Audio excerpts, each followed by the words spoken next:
యోహాను పత్రిక 3వ అధ్యాయము 17వ వచనం.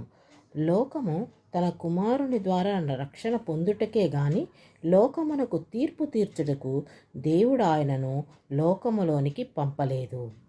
19వ వచనం. ఆ తీర్పు ఇదే: వెలుగు లోకములోనికి వచ్చెను గాని తమ క్రియలు చెడ్డవైనందున మనుష్యులు వెలుగును ప్రేమింపక చీకటినే ప్రేమించిరి. దుష్కార్యము చేయు ప్రతివాడు వెలుగును ద్వేషించుచు తన క్రియలు దుష్క్రియలుగా కనపడకుండునట్లు వెలుగునొద్దకు రాడు. సత్యవర్తనుడైతే తన క్రియలు దేవుని మూలముగా చేయుబడి ఉన్నవని ప్రత్యక్షపరచబడినట్లు వెలుగునొద్దకి వచ్చును. మనందరము దేవుడి పిల్లలం.